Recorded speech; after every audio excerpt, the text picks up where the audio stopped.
In this lecture, we shall start our next topic, which is transportation in human beings. ये topic एक activity से start होता है जिसका नाम है एक्टिविटी 6.7। ये कह रहा है कि visit A health care centre in your locality and find out what is the normal range of haemoglobin content in the human beings. कह रहा है कि अपने कोई नियर आपके हेल्थ केयर सेंटर हो, वहां पे आप जाइए और ये फाइंड आउट कीजिए कि नॉर्मल रेंज क्या है हेमोग्लोबिन का ह्यूमन बींग्स में। ह्यूमन बींग्स में जो हेमोग्लोबिन का नॉर्मल रेंज है वो क्या है। हेमोग्लोबिन क्या होता है? Haemoglobin it is iron containing red pigment present in the red blood cell. ये एक पिगमेंट है, ये हमने पहले भी डिस्कस कर लिया है, जो किस चीज में मदद करती है? ट्रांसपोर्टेशन में। कार्बन डाइऑक्साइड का ट्रांसपोर्टेशन, ऑक्सीजन का, नाइट्रोजन वेस्ट का, फूड का, साल्ट्स का, ये सब में जो हेमोग्लोबिन है वो क्या करता है? हेल्प करता है। Is it the same for children and adult? अब आपसे ये क्वेश्चन कर रहा है कि आप अगर विजिट करोगे किसी हेल्थ सेंटर में तो क्या हेमोग्लोबिन का जो कंटेंट है वो चिल्ड्रेन में, बच्चे में और एडल्ट में सेम है? मेन में और वुमेन में क्या डिफरेंस है हेमोग्लोबिन में? बोफेलो में और काउ में क्या है? In this content different is this content different in calves, male and female animal? Compare the difference seen in male and female human beings and animal. How would the different, if any, be explained? कह रहा है कि ये सब में आप पता कीजिए कि किसमें कितने हेमोग्लोबिन का कंटेंट है, और अगर कोई डिफरेंस है तो आप इसको एक्सप्लेन कीजिए कि क्यों डिफरेंस है, कि एक में हेमोग्लोबिन की मात्रा ज्यादा है और दूसरे में हेमोग्लोबिन की मात्रा कम है। आप ये एक्टिविटी को खुद से लिखिए और खुद से पॉइंट आउट कीजिए कि किसमें कितना हेमोग्लोबिन है, और हम इसे नेक्स्ट लेक्चर में डिस्कस करेंगे।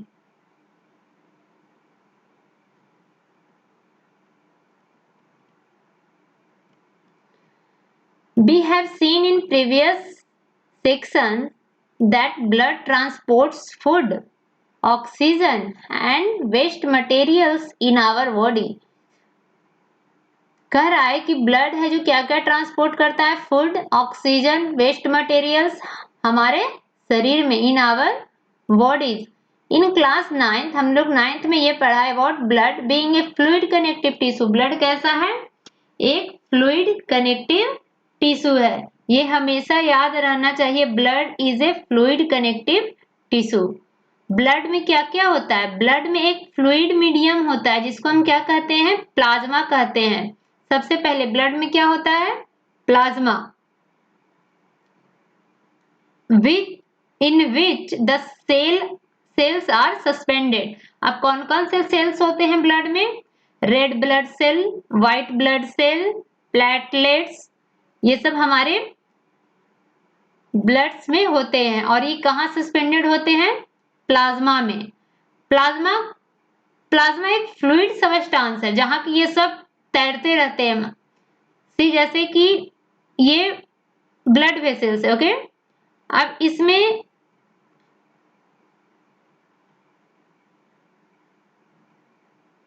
प्लाज्मा एक फ्लूइड सबस्टांस है, ओके। फ्लूइड मीडियम है ये plasma.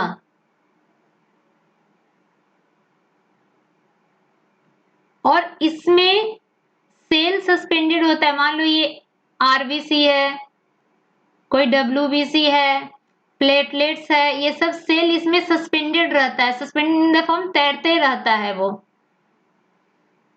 Plasma transports food. Plasma क्या करता है? फूड्स को ट्रांसपोर्ट करता है, कार्बन डाइऑक्साइड को, नाइट्रोजन वेस्ट को इन द डिजोल्व फॉर्म। अब ये फ्लूइड है तो कोई भी फ्लूइड में तो वो डिजोल्व फॉर्म में ही ट्रांसपोर्ट होगा ना। Oxygen is carried by the red blood corpuscles. क्या बोल रहा है? ऑक्सीजन किसके द्वारा कैरी किया जाता है? रेड ब्लड कॉर्पसेल्स के द्वारा। और ये रेड ब्लड कॉर्पसेल्स क्या है? हेमोग्लोबिन। हेमोग्लोबिन ही है ना हमारा रेड ब्लड सेल्स। तो ये हेमोग्लोबिन को हम लोग HB डिनोट करते हैं।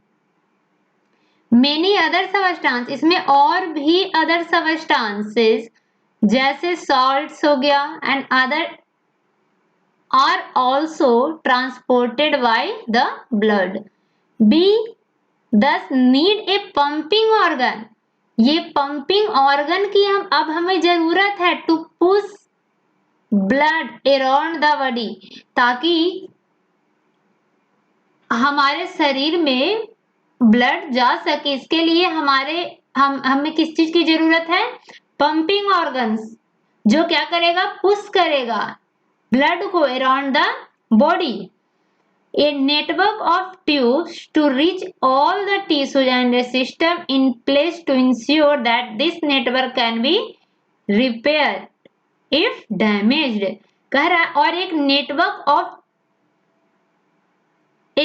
ऑफ ट्यूब टू रीच, और किस चीज की जरूरत है? नेटवर्क ऑफ ट्यूब की जरूरत है, ताकि वो सभी टिश्यूज में जा सके और हर जगह वो कार्बन डाइऑक्साइड, ऑक्सीजन और भी जितने भी मटेरियल्स उसको ट्रांसपोर्ट कर सके, और अगर वो डैमेज हो जाए तो वो रिपेयर भी अपने आप को कर सके। अब हमारा ये पंपिंग ऑर्गन कौन है? हार्ट। हार्ट क्या है? एक पंपिंग ऑर्गन है जो कि सारे ब्लड को, जो ऑक्सीजनेटेड ब्लड है उसको क्या करता है? पंप करता है। अब हम लोग हार्ट का फंक्शन देखेंगे कि हार्ट है जो कैसे वर्क करता है। तो हम लोग पहले यहां से शुरुआत करेंगे। ओके, यहां से आपको सारे स्टेप्स दिए हुए हैं कि ये वर्क कैसे करता है।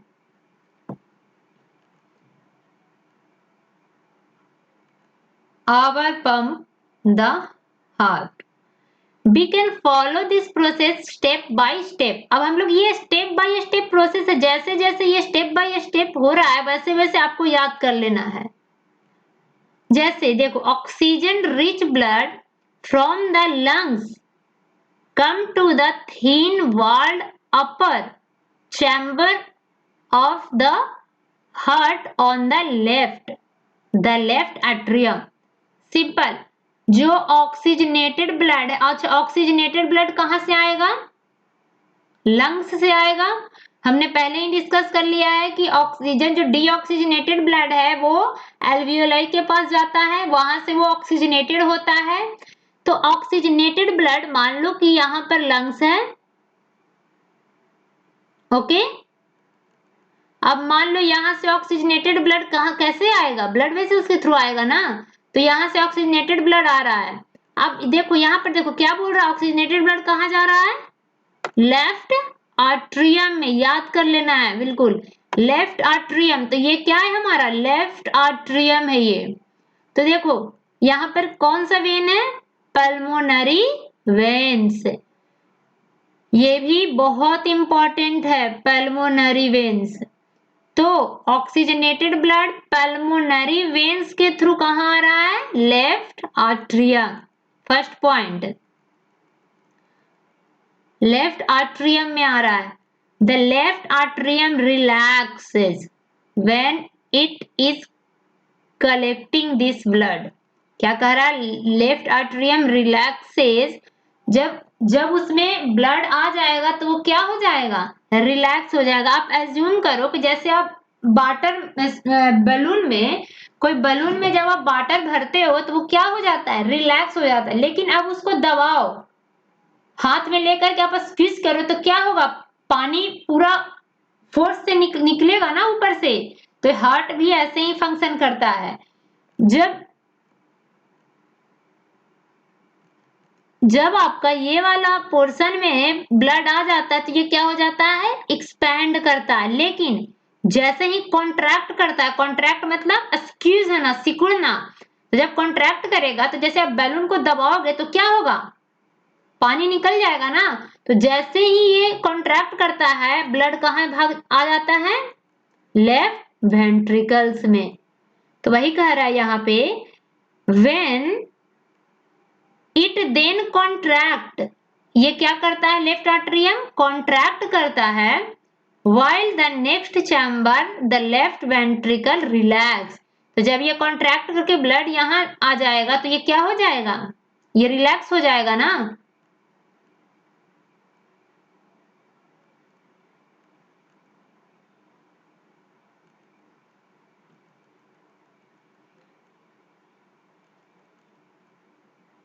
so that the blood is transferred to it। अब यहाँ पे ब्लड आ गया, ओके, पहले यहाँ पे था, फिर अब कहाँ पे आ गया, यहाँ पे आ गया। while the next chamber the left ventricle relax so that the blood is transferred to it, when the muscular left ventricle contract in its turn। अब यहाँ पे आ गया, ये रिलैक्स हो गया, तब ये भी तो कॉन्ट्रैक्ट करेगा। तो ये जब कॉन्ट्रैक्ट करेगा तो क्या होगा, the blood is pumped out to the body. यहां से फिर पंप्ड आउट हो जाएगा। अभी हम ये सेक्शन नहीं देखे हैं, अभी सिर्फ हम ये सेक्शन डिस्कस कर रहे हैं। ये जब ऑक्सीजनेटेड ब्लड आ रहा है तब, अभी डीऑक्सीजनेटेड ब्लड के बारे में हमको पढ़ना, और डीऑक्सीजनेटेड ब्लड के कहां पर प्रोसेस होता है, यहाँ पे।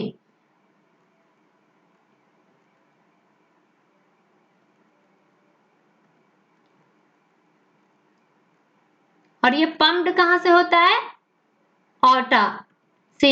यहां पर क्या है, ये देखो ये ऑटा है। तो ये मत सोचना कि ये देखो, ये ऐसे समझो कि ये देखो, ये कौन से कलर है, स्काई ब्लू है ना। तो ये स्काई ब्लू वाला जो कलर है वो एक पार्ट है, ये राइट वाला पार्ट है। और ये जो रेड वाला है वो क्या है, लेफ्ट वाला का पार्ट है। तो ये देखो, ये ऑर्टा किसका पार्ट है, इसी का पार्ट है ना। तो जब ये कॉन्ट्रैक्ट करेगा तो ये ब्लड यहाँ जाएगा, फिर यहाँ से ये यहाँ से बाहर निकलेगा, और फिर ये पूरे बॉडी में जाएगा। ओके, अब हम डीऑक्सीजनेटेड ब्लड के बारे में पढ़ेंगे कि डीऑक्सीजनेटेड ब्लड आखिर ऑक्सीजनेटेड कैसे होता है। तो deoxygenated blood comes from the body to the upper chamber of the right atrium। देखो यहां से मान लो बॉडी से यहां जाएगा, वेना केवा के थ्रू कहा जाएगा, ये क्या बोल रहा है, राइट आर्ट्रियम में जाएगा। एज इट रिलैक्स, मैंने पहले ही बोला कि जब ब्लड जाएगा इसमें भरेगा तो ये क्या हो जाएगा, रिलैक्स हो जाएगा।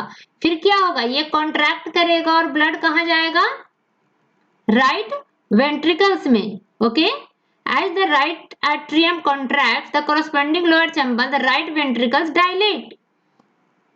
this transfer blood to the right ventricle when which in turn pumps it to the lungs for oxygenation।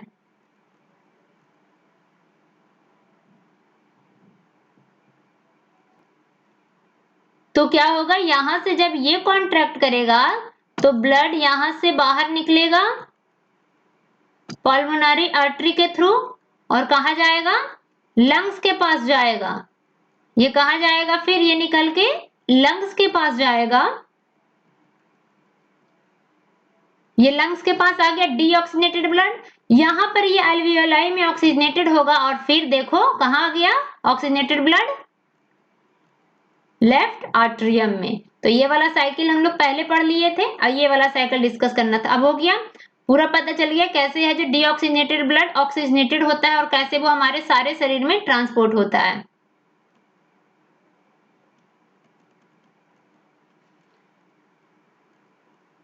Since ventricles have to pump blood into various organs, तो पंप कौन कर रहा है सारे शरीर में? वेंट्रिकल्स ही कर रहा है ना। जब वेंट्रिकल्स कॉन्ट्रैक्ट हो रहा है तब ना वो ऑर्टा के थ्रू बाहर जा रहा है।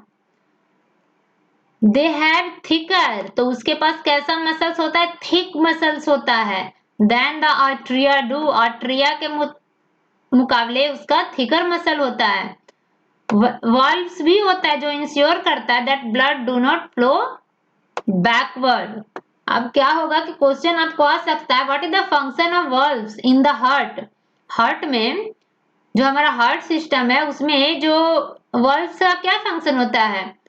तो वो ये इंश्योर करता है कि ताकि ब्लड है जो वापस जिस चैम्बर से आया उस चैम्बर में ना चला जाए। मान लो कि ब्लड इसमें गया, फिर ब्लड कहाँ आया? इसमें आया, लेकिन अब जब ब्लड इसमें आ जाएगा तो यहाँ पर क्या होगा? वाल्व्स होगा, तो वो ये बंद कर देगा ताकि ब्लड यहाँ आके फिर यहाँ ना चल जाए।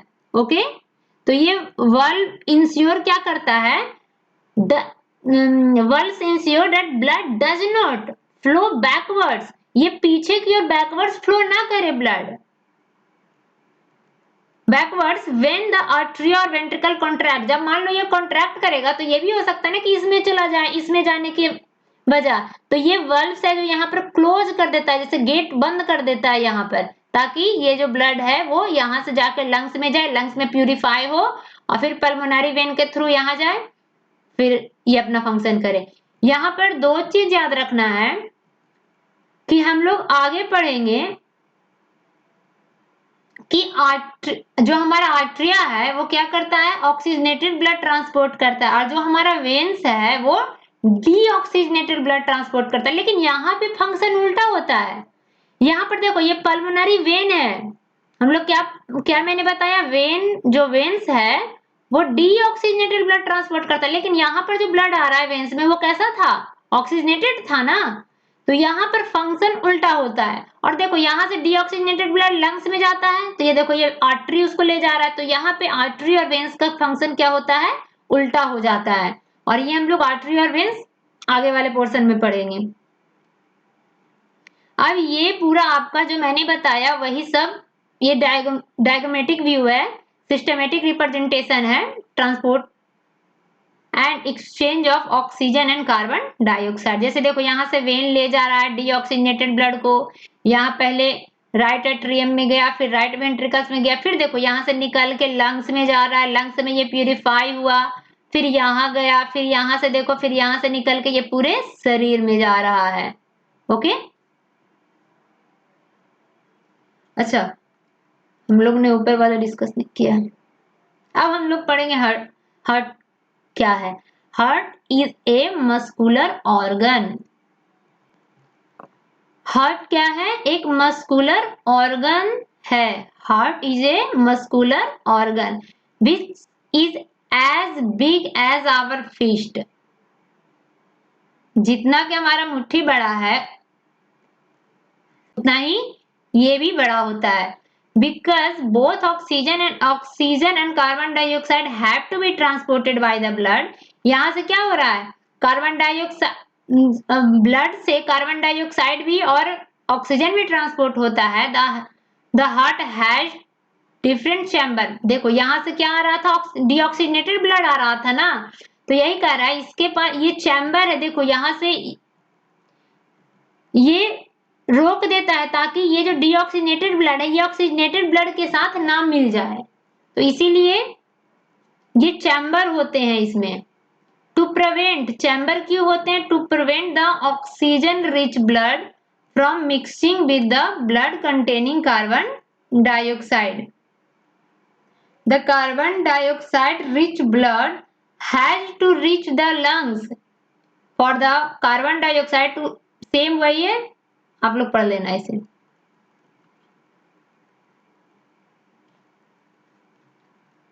अब कह रहा है the separation of right side and the left side. वही है कि सेपरेशन बहुत जरूरी है ताकि ऑक्सीजनेटेड और डीऑक्सीजनेटेड ब्लड का मिक्सिंग ना हो जाए। अगर वहां पर सेपरेशन नहीं रहता हार्ट में तो क्या होता? ऑक्सीजनेटेड ब्लड और डीऑक्सीजनेटेड ब्लड क्या होता है? मिक्स हो जाता। Such separation allow a highly efficient supply of oxygen to the body. ये सेपरेशन ये अलाउ करता है ताकि ये हाई इफिशिएंट सप्लाई हो किस चीज का? ऑक्सीजन का बॉडी में। This is useful in animals that have high energy need, और ये बहुत इंपॉर्टेंट है उनमें जिनमें एनर्जी की बहुत जरूरत होती है, जैसे कि मैमल्स और बर्ड्स में। which constantly use energy to maintain their body temperature, जो constantly उस एनर्जी को यूज करते हैं अपने बॉडी टेम्परेचर को मेंटेन करने के लिए। In animal they do not use energy for the this purpose. अब कह रहा है वो एनिमल जो इस एनर्जी का यूज नहीं करते हैं इस पर्पस के लिए। किस पर्पस के लिए? अपने बॉडी टेम्परेचर को मेंटेन करने के लिए। तो उनको बॉडी जो टेम्परेचर है वो किस पे डिपेंड्स करता है? इन्वायरमेंट के टेम्परेचर पे। ओके, सच एनिमल लाइक एम्फीबियंस और मेनी रेप्टाइल हैव 3 चैम्बर्ड। तो उनका क्या सच कितने चैम्बर हर्ट होता है? 3 चैम्बर्ड हर्ट होता है। और जो हम लोग ने अभी पढ़ा वो कितना चैम्बर का हर्ट था? 4 चैम्बर है ना, एक चैम्बर ये, एक चैम्बर ये, एक चैम्बर ये और एक चैम्बर ये। कितने चैम्बर का हार्ट है? 4 चैम्बर का ये हार्ट है। ओके,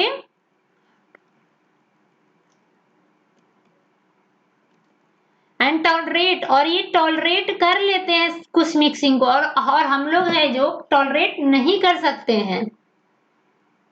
फिशेज जो होते हैं on the other hand have only 2 chamber. Fish में सिर्फ 2 चैम्बर होता है। ये सब आपको याद कर लेना है। फिशेज में कितने चैम्बर होते हैं, मैमल में कितने चैम्बर होते हैं, एनिमल्स जिनमें जिनको बॉडी टेम्परेचर इन्वायरमेंट में डिपेंड करता है उनका उनका कितने चैम्बर हर्ट होता है? Only 2 chambers to their hearts. इसके 2 चैम्बर हार्ट्स होते हैं जिसमें कि and the blood is pumped to the gills. हम लोग पहले पढ़े हैं इसका ब्लड कहाँ पे पंप होता है? गिल्स के पास, वहीं से वो ऑक्सीजन ले लेता है। हम लोगों ने पहले पढ़ चुका है कि कैसे है जो कि फिश जो मछलियां हैं वो पहले वाटर्स को अपने पानी को अपने मुंह में लेती है और वो फोर्स करती है उसके कहाँ कहाँ जाने के लिए, ताकि वो गिल्स के पास जाए। और गिल्स के पास जो ब्लड वेसल्स होते हैं वहां से वो क्या करता है? ऑक्सीजन को ले लेता है and pass it directly to the rest of the body.